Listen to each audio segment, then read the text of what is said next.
saya membayangkan RUU ini kita sahkan, lalu produk yang muncul di tengah masyarakat adalah ketika masyarakat sadar mereka tidak melakukan kekerasan seksual. Yang mereka lakukan adalah kesepakatan seksual di dalam rumah tangga ataupun di luar rumah tangga. Karena kita tidak bicara kemudian norma tentang pernikahan. Mereka sadar betul RUU ini bagus, maka mereka baik seksualnya di dalam rumah tangga maupun di luar rumah tangga. Maka akan lahirlah satu generasi, yaitu lahir generasi yang seks bebas tapi hubungannya baik.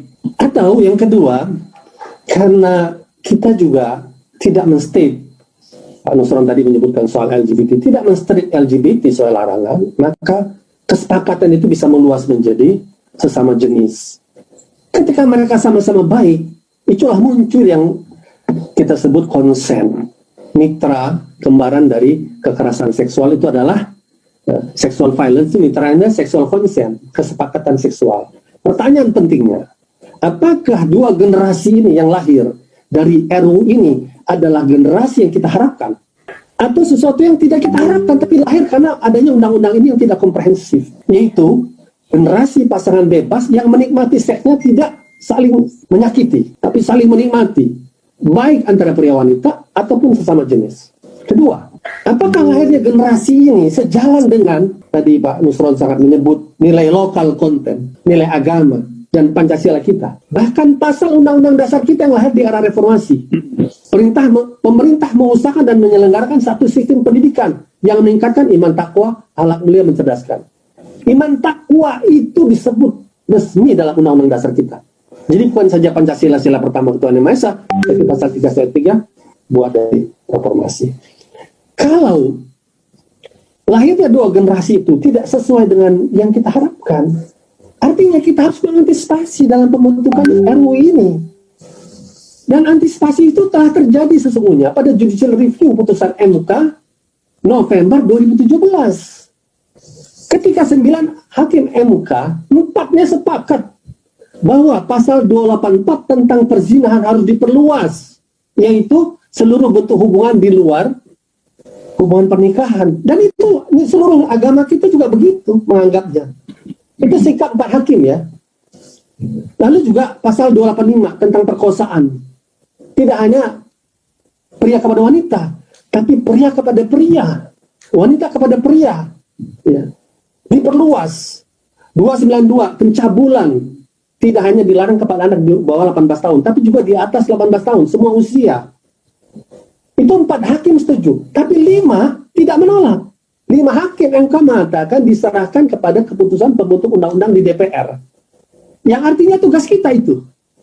Sesungguhnya dia mengatakan 4 ini, sikap 4 ini silahkan, tapi jangan di MK, dibawa di DPR. Artinya 9 hakim tidak berbeda pendapat dalam konteks. Kalau kita mengatur persoalan seksualis secara integral. Ya. Nah, kalau ada sinyalemen RUU penghapusan kekerasan seksual ini banyak dipengaruhi oleh Barat. Kenapa? Karena di latar belakangi, Barat memang tidak mengenal persoalan nikah tidak nikah. Barat hanya mengenal persoalan suka atau tidak suka, kekerasan atau kesepakatan, kekerasan atau konsen, kesepakatan atau persetujuan. Maka ini domain filosofi muncul di Barat, menyelesaikan persoalan Barat, betul, 100% menyelesaikan persoalan Barat. Ya. Seorang teman saya ketika makan baru-baru ini, kurang lebih mungkin 2 bulan lalu, mengatakan dia berceramah di Amerika. Seorang ibu melapor kepada dia sebagai anggota yang diceramahi, dia itu jamaahnya orang Indonesia, tapi suaminya orang Amerika. Dia mengatakan, tolong Pak Ustadz, tegur putri saya di kamar di rumah saya dengan pacarnya yang laki-laki berhubungan, ditutup pintu kamar tuh, mereka berhari-hari di situ. Loh, kenapa ibu mengatakan seperti saya? Ibu saja tegur. Ya nggak bisa, saya takut terkena ancaman. Saya khawatir undang-undang ini muncul, maka akan marak sesuatu yang tadinya kita semua bersepakat untuk menutup kekerasan itu sebagai concern kita bersama, sebagai umat beragama, tapi muncul yang lain yang tidak kita antisipasi, yaitu tempat legalitas konsen. Dan konsen ini pernah ribut di satu kampus, saya mengangkatnya. Karena naskahnya ada di, mereka pakai virtual, ya, sosialisasi kepada mahasiswa. Saya angkat, itu sudah diajarkan. Jadi, Bapak Ibu sekalian, dalam satu hal kita bertemu sepakat bahwa kekerasan, bahkan kami menyebutnya kejahatan, itu harus dihukum secara berat. Korbannya harus dilindungi, direhabilitasi, dan lain-lain fasilitas negara untuk itu. Tetapi undang-undang ini tidak untuk melahirkan satu generasi yang berlindung, ya, penumpang gelap yang berlindung, berpesta pora. Ketika kita ketok palu, mereka berpesta pora. Maka pasal 284 yang di judicial review yang tidak menganut norma hidup bangsa kita, yaitu perzinahan itu bukan hubungan di luar pernikahan, tetapi ketika ada salah satu pasangan sudah menikah dengan yang belum menikah.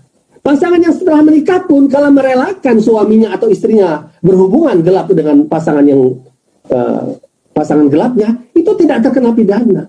Itu nilai hukum barat yang sedang akan direvisi ketika judicial review. 4 hakim MK setuju, 5 tidak menolak. Kesempatan kita. Lalu di poin kesempatan kita ini kita tidak manfaatkannya, kita membuka. Maka 284 itu bukan kita koreksi, diperkuat oleh kita. Jika Anda baik-baik, wahai tetanggaku, berhubungan sesama belum menikah, atau sepakat antara LGBT, karena tidak dilarang juga, maka Anda adalah warga negara yang baik. Apakah itu yang kita akan munculkan? Kita melarang satu sisi, muncul sisi lain. Apakah ini yang disebut komprehensif? Ya, tadi Ustazah kami Bu Badria, Dr. Nur Rofiah, saya kira saya sangat apresiasi pandangan. Baik, Pak Mujamil. Demikian pimpinan. Jadi kita perlu secara komprehensif untuk membahas undang-undang ini tidak menimbulkan dampak yang justru mudarat yang besar bagi negara, bangsa dan negara kita dan agama kita, budaya kita. Assalamualaikum warahmatullahi wabarakatuh.